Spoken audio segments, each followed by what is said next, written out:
Welcome TechBrothersIT. In this video, we're going to learn how to read data from Lakehouse file and write to the warehouse by using Dataflow Gen2. We will be considering to demo reduce rows, remove rows, keep rows, and filter rows transformation in this demo. Let's go ahead and take a look on our Lakehouse, and here is my file under the staging folder. So you can see right here customer sample with the duplicate rows. And that's what we have under the files and then stage folder. Now here in the warehouse we don't have those tables here, but we are going to create that table after we clean up that data.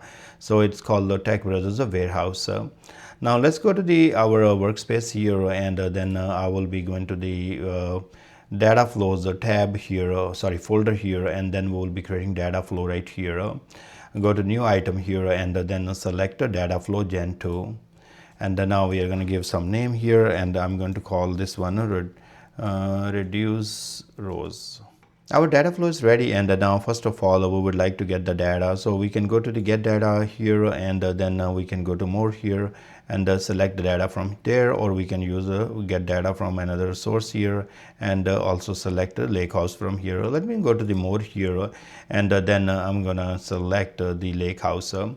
So go view more here, and then click on Microsoft Fabric, and you can see different fabric items available. In our case we are gonna select Lakehouse. Now once you are there, you can go ahead and create a new connection, and in this connection you will be using data gateway will be none, and you will be using your authentication. And once you will sign in, then you are going to see those different lake houses available to you. Now in my case I already have a connection created to the lake house, so I'm going to use that one. So hit next, and then we are going to see the list of the lake houses available to us. So here is a list of our workspaces. So we have sale workspace, and under the sale workspace I have this TechBrothers Lakehouse. So I'm going to select the TechBrothers Lakehouse here. Let me actually click on this drop down and see it is showing us all those files and everything. Now if I will go further down here, I'm going to see this I'm looking for this folder here. So click right here under the files, and then you're gonna see this folder right there. So click right there again, and then you're gonna see the file which we need to select. So I'm gonna select that file, and then we are all good here, and we are going to hit create, and we will be reading this CSV. So this CSV will be loaded. You have a column 1, that's your customer, and you have column 2, customer 2, and customer 3, and all that. So list of those columns. So if you notice that it has read our column header column as a row as well. So what we need to do here, we are going to click right here, and then we are going to say use the first row as a header. So once we do that, now we will have all the headers set up done correctly right there, and we can see the data now. Now here in the ribbon part, you are going to see this reduce row icon here, and we are going to play with the different features available in this reduce row. So let's go right here, and first of all we have keep rows. So choose the rows you want to keep. So right here you have many options available. So you have keep top rows. So in this case, if I will say I want to keep only 5 rows, it's gonna just give me the 5 rows. So you can see right there. Now if I go back here and say keep rows, and then say keep bottom rows, so out of these 5, if I would like to keep only bottom 3 rows, then I will be selecting those. So it's gonna keep now 3 rows. Now if I will go right there again and say keep rows, and then say keep range of rows, so in this case I would like to maybe select from the second and just keep 2 rows. So top first row from second, and then the number of rows 2. So in this case it is gonna ignore the first row and start from the second row, and only keep 2 rows. So you see that there are different options available to us. Now if I want to go further there, keep duplicates. So as of now, what I'm going to do right here, you see that these are different transformations we have applied here, or steps we have applied. So I'm going to go till here, and you see that we have imported CSV here, and then we have a promoted header. So I would like to keep everything here, and then I'm going to click right there and say delete until end. then what's going to happen is going to delete all those steps. So it is giving me the nice and clean data, so I can show you the other options. So here if I will go to the keep rows and say keep duplicates, now it's going to keep only duplicate rows for me. So you can see that there are 4 rows.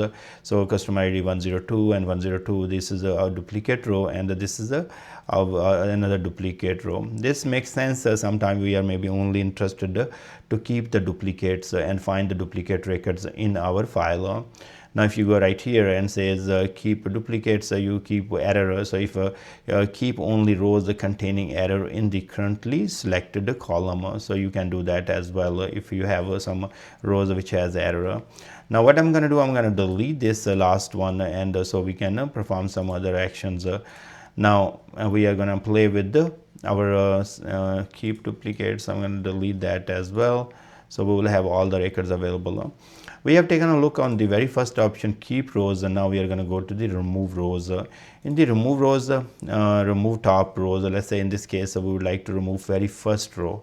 So if I want to do that, and then what's going to happen is going to remove that very first row for us, and now it has left us only 9 records. Now from there we can go further in here and say remove rows and remove bottom rows. In this case maybe I want to remove 2 rows from the bottom. That's going to be possible as well. So I just have to provide the number, and it's going to keep the rest of the rows and remove the 2 bottom rows. Now if I will go and say remove alternative rows, that's also possible. So in this case first row to remove, so maybe I will say start from the second, and number of rows to remove only 1, and then a number of rows to keep, maybe 5, and then we will do that. So you can play with these different settings, and then according to your data it is going to perform those operations. So it is your need what you would like to remove. So in this case we have remove duplicates as well. So what I want to do, I'm going to delete all these steps again one more time, and then we will apply the remove duplicate. As you can see right here, this is my duplicate record, and then we have another duplicate right here. Now if I will go back here and say reduce rows, remove rows, and say remove duplicates, so remove rows containing duplicate value in the current.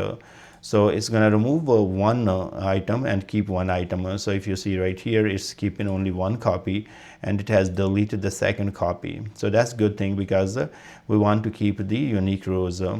Now let me take you to another one, and here you have remove blank rows. I don't have blank rows here, but if you would have it, it will delete all those blank rows for you. Now here we have remove errors. If remove rows containing errors in the current select column, so it will remove those if there is any error here. We don't have those, so that's why we are not seeing any problem here, but we are done with this. Now think about scenario where we have customer ID here, and I would like to get only the customer ID which is greater than or equal to 1005. So in this case what we can do, we can go to the reduce rows and filter rows, and here if I will go right here, and now I want to say customer ID, and then in this customer ID, and I can say equals or greater or is greater than 1005. So in this case actually 1004, because I want to keep the 1005.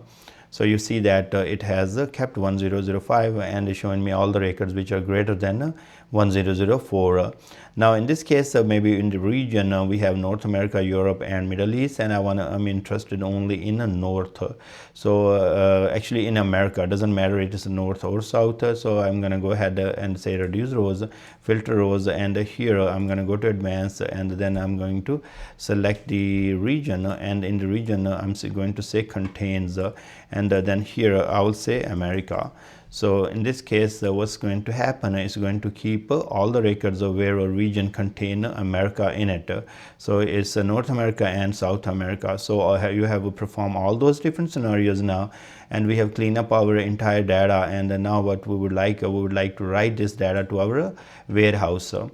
Now here you will be going to the add destination and click on the plus sign, and then you will select the warehouse. Once you select the warehouse, you will log in, and then or you can create a new connection. I already have a warehouse connection. So if you don't have a connection, you will be creating and then providing the your account here, and once you sign in, it's going to show you the warehouses. So in our case, we will be using the existing connection. Hit next, and then it's going to show us those different warehouses available to us. So you can see right here, Tech Brothers warehouse is the one that we would like to write the data. So let's go ahead and do that. And here it is saying us, say your table name is going to be customer sample with duplicate CSV. No, you don't have some duplicate anymore because I have removed them. So I'm going to say customer underscore sample.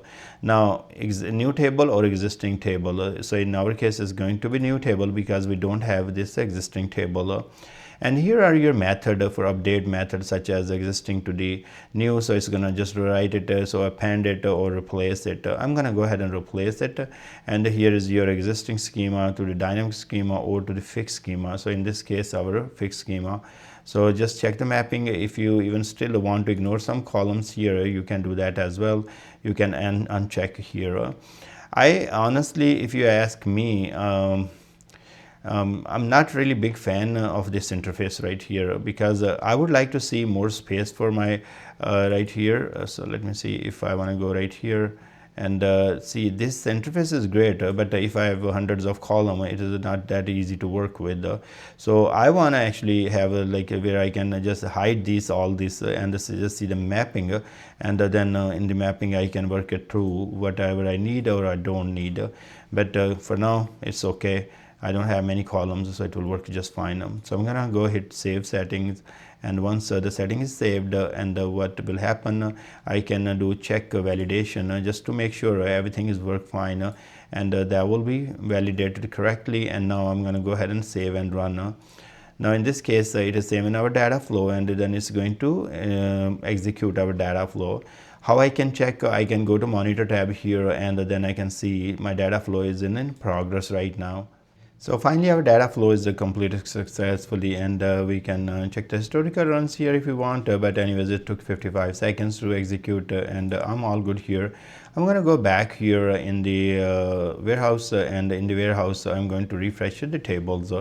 Once I refresh the tables, I will be able to see my tables here. So go to DBO, and here is a table, and now you can see that customer sample is our table, and you can see that there are 2 records because there was only 2 records left after we perform all those different cleanups.